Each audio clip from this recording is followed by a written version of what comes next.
भारत सरकार के नगर विकास एवं आवासन मंत्रालय के सचिव दुर्गा शंकर मिश्रा अपनी 2 दिवसीय यात्रा पर मथुरा आए। इस दौरान उन्होंने G9 न्यूज से खास बातचीत करते हुए मथुरा के विकास से जुड़ी केंद्र की योजनाओं के बारे में विस्तार से जानकारी दी और बताया कि जन सहयोग से आने वाले दिनों में मथुरा का स्वरूप बदला हुआ नजर आएगा। आज हमारे साथ खास मुलाकात में मौजूद हैं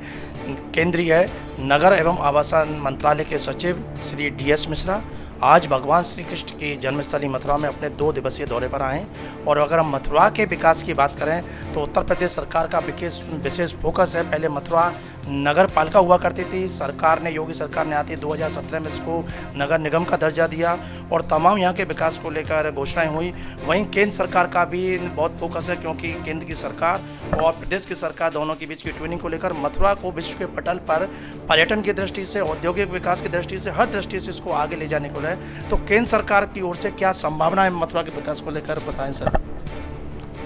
देखिए, मथुरा के विकास को लेकर के केंद्र सरकार ने ऐसे पूरे देश भर में सारे शहरों के विकास के लिए तमाम सारी योजनाएं शुरुआत की पिछले 2014 के बाद से। जो सबसे बड़ी योजना शुरुआत में की गई 2 अक्टूबर 2014 को माननीय प्रधानमंत्री जी ने स्वच्छ भारत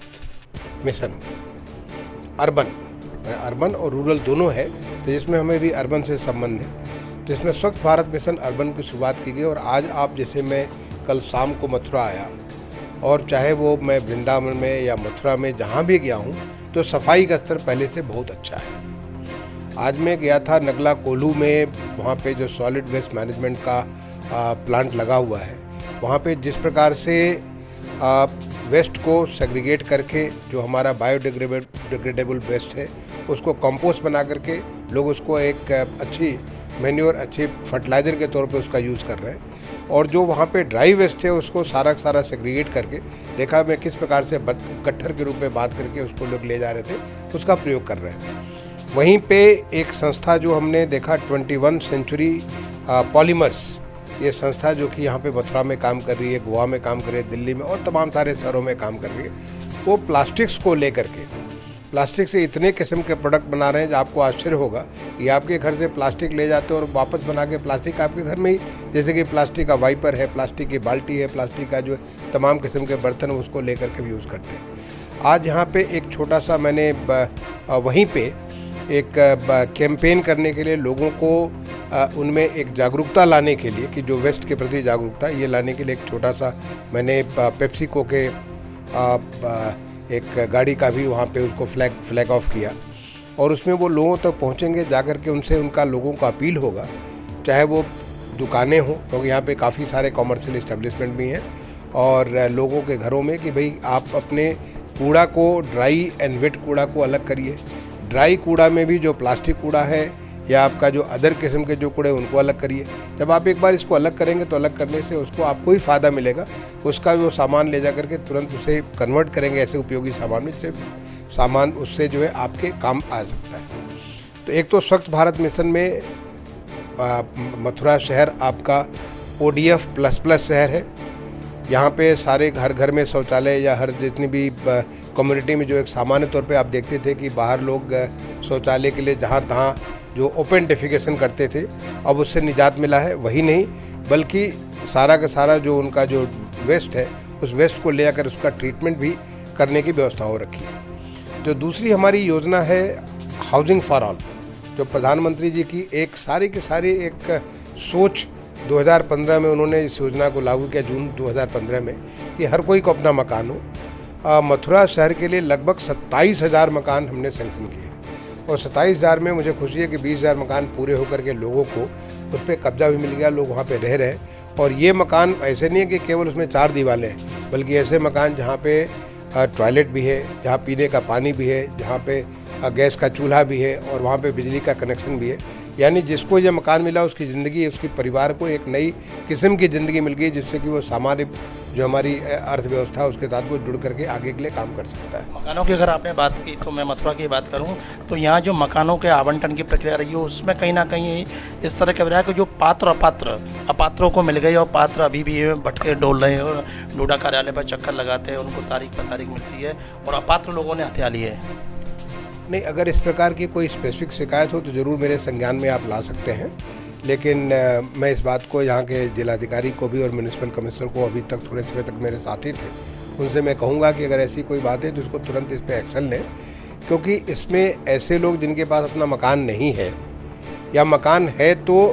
अपर्याप्त है, यानी छोटा पड़ गया है वो मकान उनके लिए, जो उनके परिवार की आवश्यकता है तो वह इन लोगों को मदद करने के लिए प्रधानमंत्री आवास योजना में मदद मिलती है। और मैं समझता हूँ जाकर के जो मैंने मकान देखे भी बड़े अच्छे मकान लोगों ने अपनी पूंजी लगा करके, राज्य सरकार भी इसमें, जब भारत सरकार 1.5 लाख रुपए देती है तो राज्य सरकार भी 1 लाख रुपए देती है, वो दोनों चीज़ें लगा करके उसका फ़ायदा लेकर के लोग अपनी पूंजी लगाते हैं और अच्छा खासा मकान 6-7 लाख लगा करके मकान बनाए हुए हैं। तीसरी जो हमारी योजना है national urban livelihood mission, national urban livelihood mission जो है हमारा है, उस योजना के तहत लोगों को स्किल देते हैं, स्किल दे करके उनको फंडिंग भी करते हैं और फंडिंग करके जिससे कि उनका लाइवलीहुड अपॉर्चुनिटी यहाँ पे मथुरा में, अभी इसमें मुझे नंबर तो याद नहीं है, लेकिन काफ़ी बड़ी संख्या में लोगों को उनके जो प्रोडक्ट्स को हम अभी एक सोनचरैया का जो एक नया हमने ब्रांड नेम स्टार्ट किया, सोनचरैया के ब्रांड नेम से देश विदेश में सामान बेचने की उनकी व्यवस्था हो रही है। तो हमारे सेल्फ हेल्प ग्रुप जो बने हुए हैं, वो सेल्फ ग्रुप के जो प्रोडक्ट होते हैं वो तमाम, चाहे खाने पीने के प्रोडक्ट हों, डेकोरेशन के प्रोडक्ट हों, घर में उपयोग करने के प्रोडक्ट हों, कपड़े के, लिनन के जो प्रोडक्ट हो, टेक्सटाइल के प्रोडक्ट हो, बहुत सारी ऐसे प्रोडक्ट हैं जो कि लोगों के उपयोग के जगह जगह उसको बिक रहे हैं और उससे उनके लाइवलीहुड अपॉर्चुनिटी इंप्रूव कर रही है। अभी जिस समय जो कोविड का महामारी का चल रहा था, उस समय प्रधानमंत्री जी ने देखा कि एक पहले बार देश में आज़ादी के बाद जो हमारे स्ट्रीट वेंडर, रेडी पटरी के जो गरीब जो हमारे दुकानदार जो रेडी पटरी पे करते हैं, चाहे वो खाने पीने का सामान बेचते हो या फल फूल सब्जी वगैरह बेचते हो या जो है वहाँ पे चाय पकौड़े या इस प्रकार का सामान बेचते, बहुत सारे इस प्रकार के लोग हैं जो कि चंगुल में फंसे हुए थे लोगों से लोन ले करके, उस लोन को लेकर के उनको चुकाने का उनके पास नहीं था, पूंजी नहीं थी। और ख़ासतौर से जब ये कोविड हुआ तो उसमें और उनका नुकसान हुआ। उन्हें लोन जब हमें पता चला कि 100%, 200%, 300% पे उनको लोन मिलते थे, अब उनको एक 10,000 रुपये का लोन, और ये इतने आसानी से पिछले 10-1 महीने के भीतर, जो पीछे अगर 3-4 महीना हम छोड़ दें जो सेकंड वेव आई, तो इतने जल्दी करीब 27 लाख से ज़्यादा लोगों के लोन सैंक्शन हो गए, 24 लाख से ज़्यादा लोगों को ये मिल गए। और मैंने देखा कि जो हमारे स्ट्रीट वेंडर्स हैं उनको उनके लाइफ में बहुत ज़्यादा परिवर्तन है। एक और सबसे बड़ी खासियत ये कि इनको जो है एक डिजिटल पेमेंट के ऊपर बहुत जोर दिया गया, और डिजिटल पेमेंट करने से उनको जो है उनका हिसाब किताब लेने का भी डिजिटल माध्यम से ही वो सीधा हिसाब किताब हो जाता है, पारदर्शिता इंप्रूव करती है, बहुत ज़्यादा इंप्रूव करती है। जो चौथी हमारी योजना है वो है अमृत की योजना। अमृत की योजना जो है ये इसमें हम इंफ्रास्ट्रक्चर डेवलप करते हैं, जिसमें आपका मथुरा शहर इसमें इंक्लूडेड है। तो मथुरा शहर में आज ही मैं जाकर के देखा है, चंदनपुरी में एक बहुत बड़ा टैंक बना हुआ, करीब 16,500 किलोलीटर का टैंक बना हुआ, वाटर टैंक बना हुआ। उसके पास ही में करीब 25,500 किलोलीटर का दूसरा टैंक बना हुआ है। इससे 8 वार्ड जो है, 8 वार्ड के करीब 70,000 पॉपुलेशन को पीने का पानी जो वहाँ पर मिलेगा। करीब 16,500 लोगों को पीने का इस बार जो इनको कनेक्शन, जो हमने भाई इनका जो रिव्यू किया, करीब 16,500 लोगों को पानी का कनेक्शन मिल चुका है। एक और उसमें योजना है जिसमें करीब 15,500 और लोगों को पीने के पानी के कनेक्शंस को मिलेंगे। जो सीवर का कनेक्शन है, करीब 18,000 ज़्यादा लोगों को सीवर के कनेक्शन हो चुके हैं, करीब 15-16,000 सीवर के कनेक्शन पे इसमें काम चल रहा है। इसमें मैं समझता हूँ करीब 300 करोड़ रुपए का प्रोजेक्ट जो मथुरा में चल रहा है। तो इस प्रकार से ये जो हमारी जो बहुत सारी योजना है, एक और स्कीम है जो हृदय योजना। वो हृदय योजना जो है, आपको ख्याल होगा जब नई सरकार आई थी 2014 में, उसके बाद जो पहला बजट स्पीच हुआ था जिसमें हमारे माननीय वित्त मंत्री जी ने कुल 12 शहर उन्होंने तय किया था कि 12 शहर पूरे देश भर में सेलेक्ट किया कि जो कि हेरिटेज के शहर हैं। उसमें हमारे उत्तर प्रदेश के 2 शहर बनारस और मथुरा को लिया गया, और मथुरा में और वृंदावन में, क्योंकि मथुरा और वृंदावन दोनों है, दोनों में तमाम सारे ऐसे हेरिटेज के प्रोडक्ट लेके, जैसे कि अभी मैं सुबह जो है जन्मभूमि है, भगवान कृष्ण की जन्मभूमि है, उसके पास में पोतरा कुंड है, तो पोतरा कुंड को पूरा रिनोवेशन का काम किया गया। या वृंदावन में जमुना जी के किनारे तमाम सारे कुंड बने, उनको रिनोवेट किया गया। अभी उसमें जब मैं म्यूनिसिपल कमिश्नर के साथ कल शाम को, जैसे मैं वृंदावन देख रहा था, या आज सुबह में जब वहाँ पे जन्मभूमि के पास में ये पोतरा कुंड देख रहा था, मैं देखा कि वहाँ पे मेंटेनेंस का अभाव है। इसके लिए मैंने म्यूनिसिपल कमिश्नर से भी और यहाँ के जिलाधिकारी से भी बात किया है कि आप इसको जो है, हम काम तो कर देते हैं, बट काम करने के बाद उसको सस्टेनेबल बनाना, उसमें कुछ ऐसी व्यवस्था करना जिससे कि उसकी अच्छी उसका साज सज्जा भी बना रहे, उसका मेंटेनेंस बहुत अच्छा बना रहे, लोगों का उसके ऊपर जो भाव है, क्योंकि ये बड़े, एक तो इसके साथ न केवल ये पर्यटक स्थल है बल्कि हमारी भावनाओं के साथ जुड़े हुए हैं, क्योंकि हमारे धार्मिक जो है एक बड़ा इनके साथ पवित्र जो है एक जुड़ाव है। उस चीज़ को अगर हम देखेंगे कि गंदा है, साफ़ सुथरा नहीं है, तो उससे उन्हें नुकसान होगा। तो इसके लिए भी मेरी बात हुई है कि इसको जो है किसी प्रकार से संस्थाओं को जोड़ करके, यहाँ के लोगों को जोड़ करके इसके साथ उनको मेंटेन करने की व्यवस्था किया जाए। तो ऐसे हमारे जो तमाम सारे, एक तो भारत सरकार के कार्यक्रम है, मैंने देखा कि यहाँ पे राज्य सरकार के द्वारा भी, जो पहले मथुरा एक नगर पालिका हुआ करती थी, वृंदावन एक नगर पालिका होती, दोनों को जोड़ करके, मथुरा वृंदावन को अलग तो देख ही नहीं सकते। इनफैक्ट मैं तो कहूँगा कि पूरा का पूरा जो मैंने यहाँ मथुरा में जो करीब 14 अर्बन लोकल बॉडीज़ हैं जो टाउन एरियाज़ के रूप में है, चाहे बलदेव को तो मैं पिछले साल जो हमारा स्वच्छ सर्वेक्षण हुआ था उसको जो है 10,000 की आबादी वालों में उसको जो टॉप स्थान प्राप्त हुआ था, उन्हें पुरस्कार भी मिला था, आपको ख्याल होगा। तो ऐसे जो जितनी सारी टाउन एरिया नगर पालिका उन सबको जोड़ करके एक ऐसा समेकित प्रयास कर सकते हैं कि इनको जो आने वाले समय में इनका जो डेवलपमेंट हो, एक स्मार्ट डेवलपमेंट हो, सस्टेनेबल डेवलपमेंट, क्योंकि माननीय प्रधानमंत्री जी का जो मेजर थ्रस्ट है वो है ईज़ ऑफ लिविंग का। हम क्या करें कि जिससे लोगों की लाइफ में सहूलियत हो, कैसे हम करेंगे जिससे कि लोगों को जो बिज़नेस में सहूलियत हो, ईज़ ऑफ डूइंग बिजनेस हो, ईज़ ऑफ लिविंग हो, इसके बारे में जोर हो। और वो मैं समझता हूँ राज्य सरकार भी इसके बारे में बिल्कुल जो प्रधानमंत्री जी के जो भी निर्देश होते हैं उसमें वो पूरा का पूरा मैं देखता हूँ कि उनका पूरा जो है कदम से कदम मिलाकर के राज्य सरकार जो है हर चीज़ में काफ़ी आगे है। अब मैं चाहे जो भी योजना में स्वच्छता के बारे में मैं देखता हूँ कि पिछले 4-5 सालों में जो उत्तर प्रदेश सरकार में जो माननीय योगी जी की सरकार है उसमें स्वच्छता के बारे में पहले तो उत्तर प्रदेश नीचे से अगर 500 सड़क होता तो 500 नंबर पे हमारी शुरुआत हुआ करती थी, या जो हमारे जब 4,000 होते तो 4,000 पे उत्तर प्रदेश सबसे नीचे रहा करता था। या हमारा हाउसिंग स्कीम थी, उत्तर प्रदेश सबसे नीचे रहा करता था। मैंने 2019 की जो पोजीशन है 2019 में बल्कि 2017 के पहले उत्तर प्रदेश में 20,000 भी मकान सेंक्शन नहीं थे, और आज उत्तर प्रदेश में करीब 13 लाख मकान सेंक्शन है, करीब 9 लाख मकान यहाँ पूरे हो चुके हैं। ये बहुत बड़ी उपलब्धि है उत्तर प्रदेश के लिए। जो उत्तर प्रदेश में हमारे इंफ्रास्ट्रक्चर के जो हमारे अमृत के जो योजना है, उस योजना के तहत भी हार्डली कुछ काम होता था, उसमें भी बहुत ज़्यादा काम हुआ। इसमें मैं समझता हूँ कि जिस प्रकार से अर्बन पे एक फोकस माननीय योगी जी की सरकार ने किया है और उसका नतीजा आपको यहाँ पे वृंदावन और मथुरा में नज़र आता है। और ये लगभग पूरे प्रदेश की, मैं तो जब पूरे प्रदेश में जगह जगह जहाँ देखता हूँ, सबके रिपोर्ट्स हमारे पास आते रहते हैं, तो देखता हूँ उसके ऊपर काफ़ी अच्छा काम हुआ है। आपने रिपोर्ट्स की बात की तो मथुरा इस समय जो स्मार्ट सिटी के मानकों को पूरा करता नजर आ रहा है। हाँ, देखिए स्मार्ट सिटी में पूरे देश में केवल 100 शहर चुने गए थे, जिसमें आपके बगल में आगरा शहर चुना गया है, अलीगढ़ शहर चुना गया। तो ये कंपटीशन था पूरे देश का, एक पहले राज्य सरकार के स्तर पे और पूरे उसके बाद पूरे देश के स्तर पे कंपटीशन था, एक चैलेंज था। उस चैलेंज प्रोसेस में उत्तर प्रदेश में कुल 10 शहर चुने गए, जैसे लखनऊ चुना गया, प्रयागराज चुना गया, ऐसे 10 शहर चुने गए। लेकिन अब हमने एक चीज़ अनुभव किया कि हमारे जो स्मार्ट सिटी की जो हमारे माननीय प्रधानमंत्री जी की जो सोच थी, वो सोच थी इसकी एक लाइट हाउस प्रोजेक्ट के तौर पे, एक ऐसा चीज़ जैसे कि लेबोरेटरी में आप एक क्रिस्टल बनाते हैं और उसके आधार पे तमाम सारे प्रोडक्शन चालू कर देते हैं। तो जो लर्निंग हमारी आगरा में हुई है, आगरा में किस प्रकार से हम ये सही तरीके से उसकी अर्बन प्लानिंग कर रहे हैं, कैसे हम लोग आगरा में जो है लोगों को एजुकेशन सिस्टम को कैसे स्मार्ट बना रहे हैं, कैसे वहाँ पे इलेक्ट्रिसिटी को स्मार्ट कर रहे हैं, कैसे हम लोग वाटर को 24/7 यूज़ करने के लिए कर रहे हैं, कैसे हम लोग वहाँ के सीवर सिस्टम को कर रहे हैं, कैसे हम लोग मोबिलिटी को इम्प्रूव कर रहे हैं। जो काम हम आगरा में कर रहे हैं, क्या हम उस लर्निंग को दूसरे शहर तक ले जा सकते हैं। इसके लिए हमने एक हाल में कुछ 2 महीने पहले एक नई पुस्तक हमने मंत्रालय की तरफ से जारी की, उसका नाम रखा कि making cities smart, learning from smart city. इसका मतलब कि सारे शहरों को, आज हमारे देश में लगभग 4,470 शहर हैं, करीब 4,500 शहर हैं। तो 4,500 शहरों को हम लोग हर एक शहर को स्मार्ट सिटी बनाने के लिए चुनाव करके नहीं कर सकते, बल्कि जो लर्निंग हमारी इन 100 शहरों की है, उन 100 शहरों की लर्निंग को हम इन सारे शहरों में लागू करेंगे। आने वाले समय में जो हमारी रोड बनेगी मथुरा में, आने वाले समय में जो हमारी जो वृंदावन में रोड बनेगी, तो रोड भी हमारी स्मार्ट होगी। स्मार्ट रोड का क्या मतलब हुआ? ऐसी रोड जिसको बार बार खोदने की ज़रूरत ना पड़े, पहले से उसमें आपने डक्ट बना लिया, आपका जो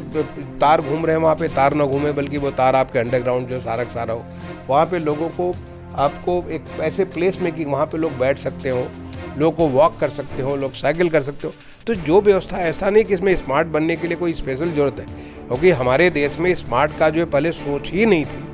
ये सोच पहले बार 2015 के बाद पहले हमारे मंत्रालय ने सीखा और उसके बाद आज तमाम सारे शहरों ने सीखा। तो ये सोच जो हमारी डेवलप हुई है, उस सोच को हम कैसे सारे शहरों तक ले जा सकते हैं। अब हमारा ये प्रयास है कि जो हमारा स्मार्ट सिटी मिशन है, इसको हम स्मार्ट सिटी मूवमेंट के तौर पे चालू कर दें। अगर हम मथुरा की बात करें तो मथुरा की जो भी आपने बात की, ड्रेनेज हो या सीवेज हो, तो मथुरा अगर एक छोटी सी बारिश होती है पूरा शहर टापू में नज़र आता है। तो उसके लिए कोई केंद्र की तरफ से ऐसा है कि वो मथुरा की ये सारे ऊपर समाचारों के माध्यम से, टीवी के माध्यम, मथुरा के इस समय ऐसे बुरे हालात है जो आपने अभी कहा कि केबल हो या बिजली की हो, पानी की हो, पूरा शहर खुदा पड़ा है। देखिए, ऐसा है कि हमारे संविधान के मुताबिक जो अर्बन डेवलपमेंट है वो राज्य सरकार की जिम्मेदारी होती है। जो हमारे केंद्र की सूची है, राज्य की सूची है, कंकरेंट सूची, उसके मुताबिक राज्य की जिम्मेदारी होती है। निगरानी और दिशा निर्देश नहीं, भारत सरकार क्या करती है कि ऐसे तमाम किस्म के जो है गाइडलाइंस बनाते हैं, डायरेक्शन देते हैं, या कुछ प्रोग्रामेटिक इंटरवेंशन के माध्यम से, जैसे कि तमाम सारी योजनाएं बनाकर के उन योजनाओं के माध्यम से राज्य सरकार को प्रेरित करते हैं कि वो ऐसे चीज़ में इन्वेस्ट करें जिससे उनकी क्वालिटी इंप्रूव करे। और हाँ, तो इसी तहत मैंने बताया कि जैसे स्वच्छ भारत मिशन है, अमृत का मिशन है, हाउसिंग फॉर ऑल है, नेशनल लाइवलीहुड मिशन है, ऐसे तमाम सारे मिशन चालू किए गए। अभी एक नया मिशन आपको ख्याल होगा कि भारत सरकार के हमारे माननीय वित्त मंत्री जी ने पिछला जो बजट भाषण हुआ था इस साल 2021 का, उस बजट भाषण में एक जल जीवन मिशन अर्बन का घोषणा किया था। और जल जीवन मिशन अर्बन की खासियत है कि जैसे अमृत मिशन हमारा केवल उन्हीं शहरों के लिए था जिनकी आबादी 1 लाख से ज़्यादा है, वो ऐसे कुछ 500 शहर थे। अब उन्होंने जो हमारे माननीय वित्त मंत्री जी ने अनाउंसमेंट किया, घोषणा की है, वो कि सारे शहरों के लिए, यानी हमारे से न केवल मथुरा बल्कि मथुरा के जो और 14 जो नगर पालिकाएँ, टाउन एरिया हैं, सारी की सारी सबके लिए अब एक जल जीवन मिशन अर्बन आने वाला। और उस जल जीवन मिशन अर्बन का जो फोकस है, वो उसका फोकस है कि एक तो हर घर को पानी, माने कोई भी घर ऐसा नहीं बचना चाहिए जिसके घर पे पीने का पानी ना हो। पहला तो ये उसका फोकस है। और दूसरा उसका फोकस है making city secure, water secure. Water secure का मतलब होता है कि जितना भी बूंद पानी का आता है उसको सही तरीके से उपयोग कर सकें, सही तरीके से उपयोग करें, यानी water conservation is the major focus. Water use, reuse, recycling is the major focus. कि हम किस प्रकार से हम लोग जो है रेन वाटर हार्वेस्टिंग करेंगे, कैसे जो हमारा सरफेस वाटर जो बह करके नालों के माध्यम से चला जाता है उसको इसको हम लोग कैसे कंजर्व करेंगे, कैसे हमारे ड्रेन का जो हम सही तरीके से उसका उपयोग कर पाएंगे। तो मुझे लगता है जो जल जीवन मिशन अर्बन जिसके ऊपर भी मंत्रालय काम कर रहा है, मैं समझता हूँ बहुत जल्दी उसके बारे में हमारी ये नई योजना जल जीवन मिशन, और राज्यों के साथ हमारा चर्चा हो चुका है, राज्य अपनी अपनी योजनाएं बना रहे हैं, तो बनाएंगे तो उससे इसको बहुत लाभ मिलेगा। साथ ही साथ एक बहुत इम्पॉर्टेंट चीज़ मैं आपको बताना चाहता हूँ कि जो हमारी जो अर्बन फ्लडिंग होती है वो क्यों होती है। अर्बन फ्लडिंग इस नाते होती है कि बड़ी बेतरतीब तरीके से जो शहरों का विकास हुआ है, अनप्लान्ड डेवलपमेंट हुआ है।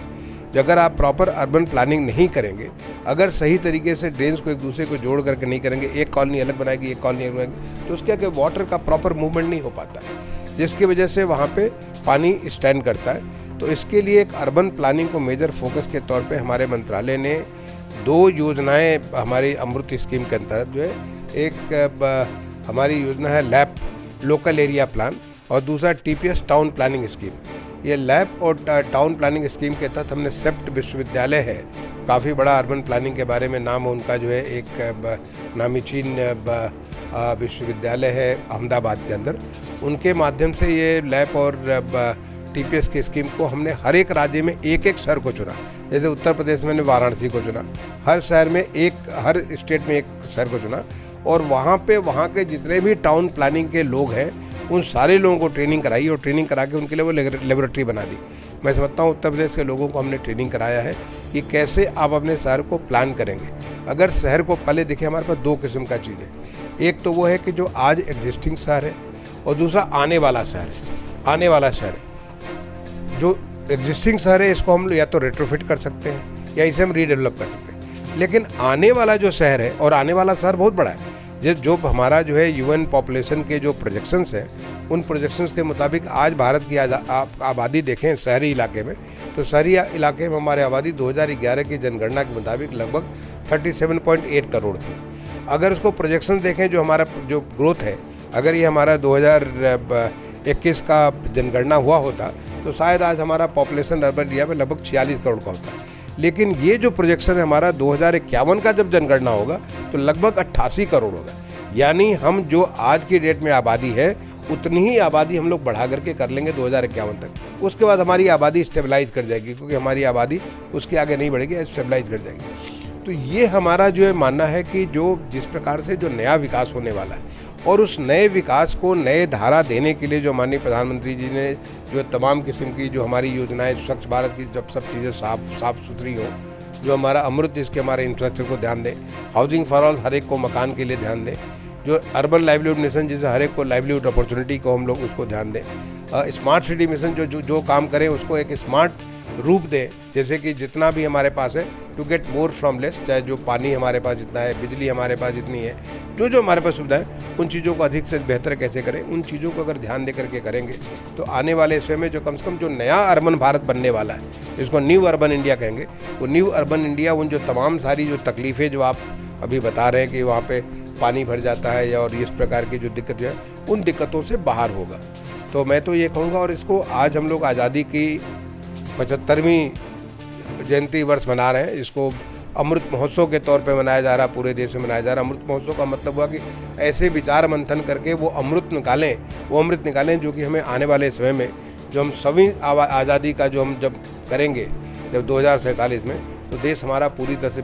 हमने आज जो विकसित है पूरा तरह से विकासशील है, विकासशील से पूरी तरह विकसित हो जाए, उसकी श्रेणी में जाए। और करने वाले कौन है? हम ही आप लोग, सब लोग मिल करके करने वाले। राज्य सरकारें करेंगी, नगर करेंगे, लोग करेंगे, तो उन सबको मिल करके एक ऐसा देश बनेगा जो देश एक विकसित देश होगा। और मुझे ये होता हुआ नज़र आ रहा है। इसे मुझे एक संभावना नहीं बल्कि पूरी सुदृढ़ता के साथ, पूरे विश्वास के साथ मैं कह सकता हूँ, मैंने भारत सरकार के एक सचिव के तौर पे एक मंत्रालय को जो मैं देखता हूँ वहाँ पे होते हुए कार्य को मैं पूरी विश्वास के साथ कह सकता हूँ कि आने वाले समय जो अमृत मंथन हो रहा है, इस मंथन से हम आने वाले समय में पूरी तरह से विकसित देश के रूप में उभरेंगे। फिर आखिरी सवाल जो आप हैं, चाहे वो स्वच्छ भारत मिशन हो, अमृत योजना, हृदय योजना, इन सबसे जुड़ा हुआ है यमुना स्वच्छता का। और हमारे भारत की संस्कृति भी जो नगरों का विकास है वो नदी किनारे की सभ्यता से जुड़ा हुआ है, लेकिन वर्तमान में यमुना की जो स्थिति है वो छिपी नहीं, चाहे दिल्ली की बात करें या मथुरा की,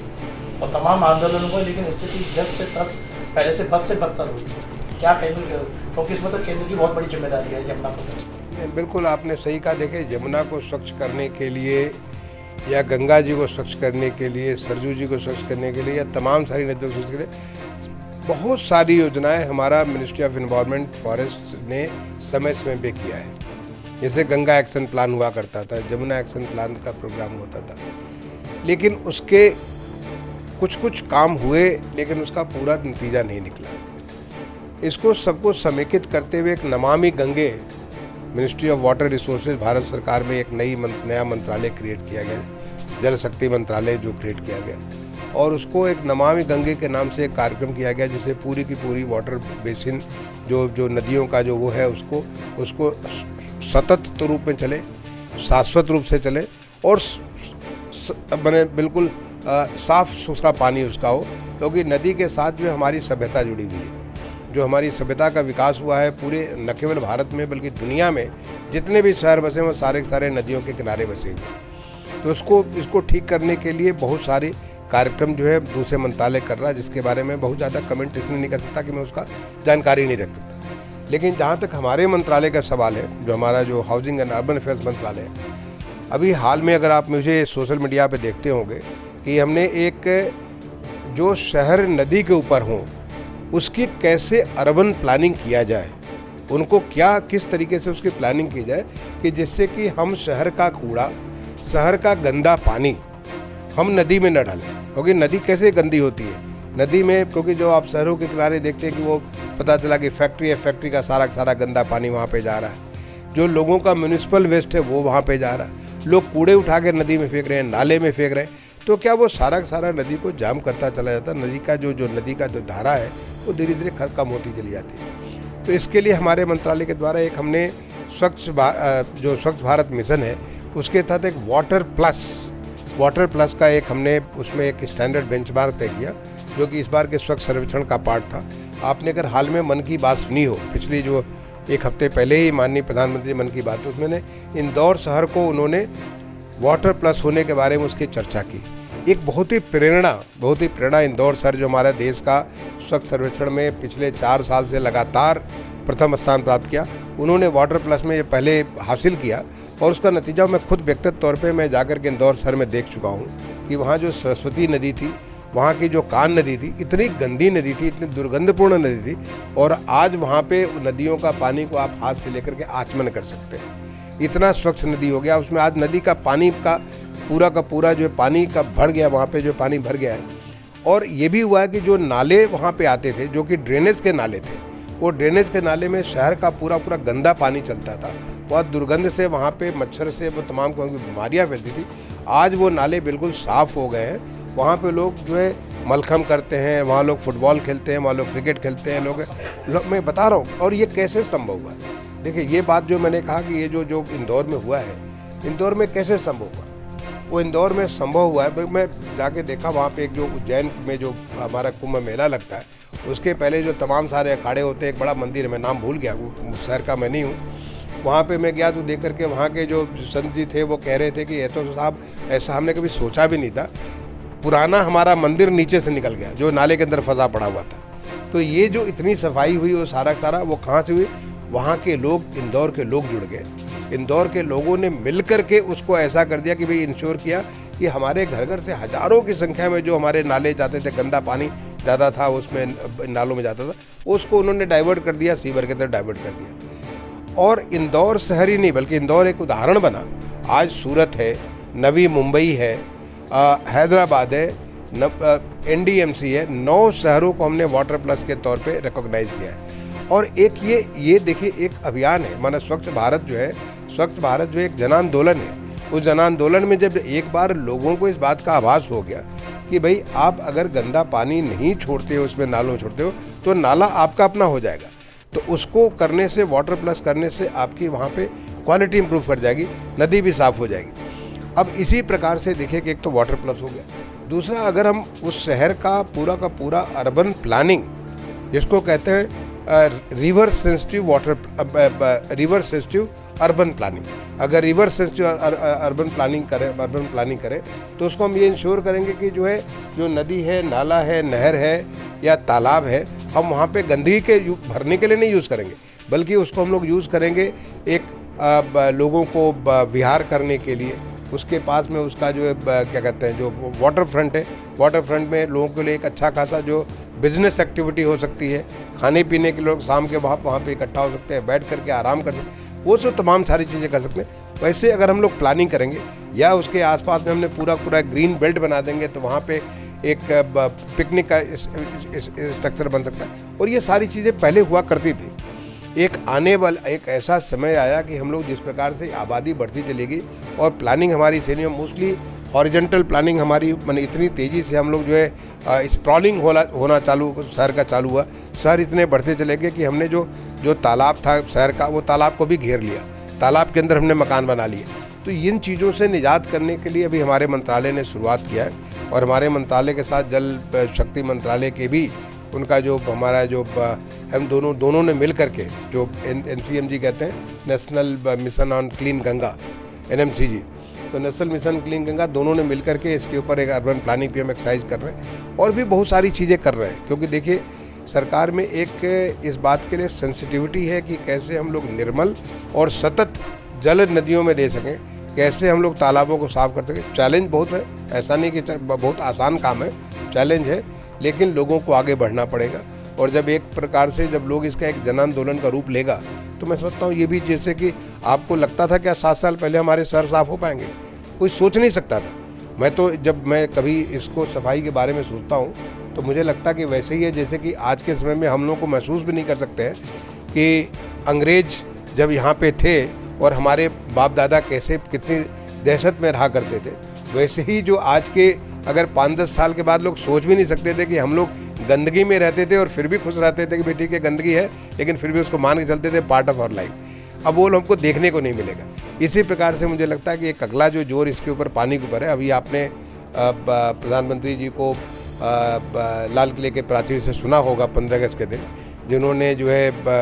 एक नए घोषणा की कि 2047 में करने के लिए कैसे पूरे देश को जुड़ करके अपने लक्ष्य को पूरा करना। मैं उस चीज़ को दोहराऊंगा, हम सबको मिल करके, चाहे वो लोग सरकार में हो या सरकार के बाहर हो। और इसका बहुत बड़ा उदाहरण आज जो मैं आया हूँ, ये जो संस्कार शाला जो है आपकी, जो आज आप कर रहे हैं आदर्श संस्कार शाला, ये क्या है? ये बेसिकली ये हमारे समाज के ऐसे लोग हैं जिनको ये सरकार से नहीं जुड़े हुए, ये प्राइवेट लोग हैं। और प्राइवेट लोग चाहते हैं कि अच्छाई हो,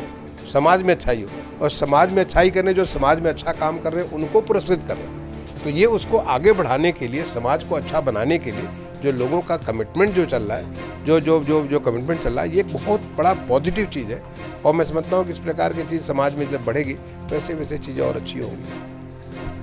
आपने सुना हमारे साथ दुर्गा शंकर मिश्रा, इन्होंने बड़े विस्तार से मथुरा जो भगवान कृष्ण की नगरी है, इसके विकास के लिए, इसका स्वरूप बदलने के लिए यहाँ आए, यहाँ पूरा जगह जगह भ्रमण किया, बड़े गंभीरता से यहाँ सोचा और केंद्र सरकार की उन तमाम योजनाओं के बारे में जानकारी दी कि जो आने वाले समय में मथुरा ही नहीं बल्कि उत्तर प्रदेश और भारत के जो शहर हैं उनकी दिशा और दशा बदलने वाली है। और लेकिन इन सब में जो महत्वपूर्ण बात निकल कर आई कि एक जन आंदोलन यानी जन सहभागिता जरूरी है, क्योंकि ये सब मुद्दे जनता से जुड़े हैं। गंदगी की बात हो, सफाई की बात हो, नदी की बात हो, विकास की बात हो, ये सब जनता के लिए है। तो इसलिए जनता जब तक जागरूक नहीं होगी, अपने फर्ज को नहीं समझेगी, तब तक ये सब संभव नहीं हो। तमाम केंद्र की ऐसी योजनाओं के बारे में उन्होंने बताया। और खासकर जब यमुना की बात की तो उन्होंने कि वाटर प्लस योजना है, उसको देखते हुए जैसे इंदौर में जो एक सफलतापूर्वक इस योजना से वहाँ कार्य हुआ, तो आने वाले दिनों में उन्होंने कहा है कि मथुरा में जल शक्ति मंत्रालय और आपका जो है नगर विकास मंत्रालय दोनों मिलकर ऐसा काम करेंगे। क्योंकि एक ब्रज ही नहीं, दिल्ली में भी एक बहुत बड़ी समस्या है यमुना की गंदगी। दिल्ली में ही अकेले 75 करोड़ लीटर प्रतिदिन मलमूत्र यमुना में विसर्जित होता है। और उसी का परिणाम है कि आगे तक मथुरा हो, जहाँ भगवान कृष्ण का अभिषेक उस यमुना जल से होता है, आज वहाँ आचमन करने से लोग कतराते हैं। तो निश्चित तौर पर अगर जिस तरह से आज दुर्गा शंकर मिश्रा ने ये जानकारियाँ दी हैं, तो आने वाले दिनों में जैसा उन्होंने कहा कि मथुरा में आज जो उन्होंने देखा तो सफाई को, हम भी इसको महसूस करते हैं कि पहले से बहुत कुछ परिवर्तन स्वच्छता को लेकर दिखाई दिया। तो इस तरह की अगर ये योजनाएं और जन सहभागिता इसमें शामिल हुई तो आने वाले दिनों में परिवर्तन निश्चित दिखाई देगा। जी9 न्यूज़ के लिए कैमरा पर्सन रिंकू वर्मा के साथ सुशील गोस्वामी, मथुरा।